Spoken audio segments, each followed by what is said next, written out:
Suri super speciality হাসপাতালে গর্ভপাতের operation করতে গিয়ে এক রোগীর খাদ্যনালী কেটে ফেলার অভিযোগ উঠল চিকিৎসকদের বিরুদ্ধে।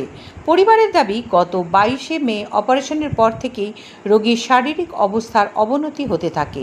পরে তাকে অন্য হাসপাতালে রেফার করার কথা বলা হলেও আশঙ্কাজনক অবস্থার কারণে স্থানান্তর করা সম্ভব হয়নি। অভিযোগ, অপারেশনের সময় সিনিয়র চিকিৎসক জুনিয়র ডাক্তারদের হাতে অস্ত্রোপচার ছেড়ে চলে যান। এরপর জুনিয়র চিকিৎসকরাই অপারেশন করতে গিয়ে এই বিপত্তি ঘটান বলে দাবি পরিবারের। ঘটনাকে ঘিরে রাজনৈতিক চাপানুতরও শুরু হয়েছে। হাসপাতাল কর্তৃপক্ষ জানিয়েছে, রোগীর চিকিৎসার জন্য 6 জনের সিনিয়র চিকিৎসক দল গঠন করা হয়েছে। লিখিত অভিযোগ পেলে পুরো ঘটনার তদন্ত করে প্রয়োজনীয় ব্যবস্থা নেওয়া হবে। Bureau report, Bolpur news. বড় প্রবলেম ছিল না, সামান্য একটুখানি। তা ডক্টর দেবারুণ দাসের আন্ডারে ভর্তি করেছিলাম। তা ডক্টর দেবারুণ দাস উনি ভর্তি করার পরে 17 তারিখে উনি ওই ওনার যে ওটি হবে 16 তারিখে যে ওনার যে ওটিটা হচ্ছে, ওটিটা হওয়াতে উনি জুনিয়র ডাক্তার দিয়ে করাচ্ছিলেন। তো জুনিয়র ডাক্তারদের দিয়ে উনি করাচ্ছিলেন। জুনিয়র করাতে জুনিয়র ডাক্তাররা ওনাকে আবার কল করেছে যে ডাক্তারবাবু সিরিয়াস আমাদের পেশেন্ট। তখন ডাক্তারবাবু এসে বলেছেন, সর্বনাশ করেছো, কি করে ফেলেছো।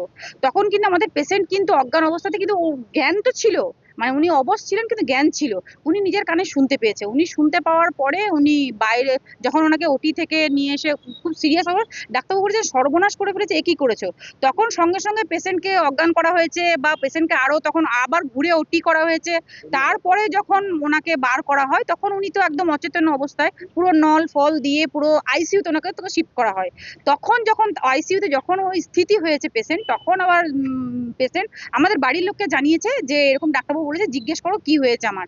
তখন বাড়ির লোক যখন জানতে চায়, মানে দুদিন পর যখন পেশেন্ট বলতে পেরেছে, দুদিন পর ডাক্তারবাবুকে যখন জিজ্ঞেস করি, ডাক্তারবাবু তখন বলেন, হ্যাঁ আমাদের একটা মিস্টেক হয়ে গেছে, আমরা খাদ্যনালী কেটে ফেলেছি, আমাদের জুনিয়র ডাক্তাররা এই ভুলটা করে ফেলেছে। তা আজকে আপনার 26 তারিখ, কিন্তু আজকে ডাক্তারবাবুর সঙ্গে যখন 12টার সময় ওনার সঙ্গে দেখা করি, ডক্টর দেবারুণ দাসের সঙ্গে, তা ওনাকে আইসিইউতে দেখা করলাম। তা ওনাকে বললাম যে ডাক্তারবাবু আপনারা এইরকম ভুল করেছেন, তা পেশেন্ট কেমন আছে। বলছে হ্যাঁ ভালো আছে। আমাদেরকে রিপোর্টটা দেখান, রিপোর্টটা দেন, আমরা জেরক্স নিয়ে অন্য ডাক্তারের সঙ্গে কনসাল্ট করব। তখন ওনারা রিপোর্ট কোনোভাবেই দিলেন না। সুপারকে জানিয়েছি, আমরা পুরো হসপিটালে সবাইকে যাদেরকে জানাতে বলেছেন সব জানিয়েছি। একটা সুপারকে লিখিত অবজেকশন জানিয়েছিলাম, কিন্তু উনি সেটা নেননি। আর আপাতত পেশেন্টের অবস্থা খুবই খারাপ। তা আমরা সিরিয়াস পেশেন্ট আছে। উনি নিজে ডাক্তারবাবু দেবারুণ দাস আমাকে 1:30টার সময় বললেন যে আরো সঙ্গে আমার 2-3 জন ছিলেন, তাদের সামনেই বললেন উনি আইসিইউতে যে না, পেশেন্টকে আপনারা ভালো জায়গায় নিয়ে যান, পেশেন্টের অবস্থা একদম ভালো নেই, এখানে আমাদের মেশিন পত্র নেই। ওনাদের মতো বলি পরিস্থিতি বললাম না, পেশেন্ট কিন্তু কথাবার্তা বলছে, আমি নিজেকেই খেয়াল রাখতে ওনার এমনি কিন্তু প্রেশার এখন কিন্তু একটা স্টেবল জায়গা রয়েছে। কিন্তু কি ভয় পাচ্ছিল আমাদের সার্জেনটা, gynaecology surgeon as well general surgeon, যেহেতু খাদ্যনালীটা রিসেকশন করেছে, কেটে বাদ দিয়ে জোড়া হয়েছে।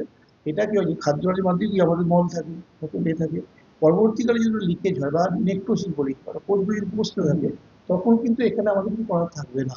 কিন্তু বড় জায়গা হচ্ছে কি, ওটাকে আরো একটা বড় অপারেশন করে খাদ্যনালীকে বার করে দিয়ে এখান থেকে পায়খানা করার বস্ত করে দেওয়া হয়। তারপরে সুস্থ পেটের ভিতরে ইনফেকশন কন্ট্রোল হয়ে গেলে ওটাকে আমি মনে করি অভিযোগ কোলোস্টমি করা। এখন দেখুন, সেটাই হলো তদন্ত সাপেক্ষ। আমি তদন্ত না করে তো আমি এর ব্যাপারে সঠিকভাবে কিছু আপনাদের বলতে পারবো না। আজকেই কমপ্লেনটা হয়েছে দুপুর থেকে, বিকেলের মধ্যে আমরা সলিউশনের রাস্তা বার করেছি বা আমি মেডিকেল টিম করে দিচ্ছি, ওনাদেরকে রেফার ব্যবস্থা করা হচ্ছে। পরে যাক ওরা নিয়ে যাবে। এরপরে কমপ্লেনটা ওরা যদি ডকেট করেন, আমার কাছে যদি লিখিতভাবে আসে, আমি ডেফিনেটলি তারপরে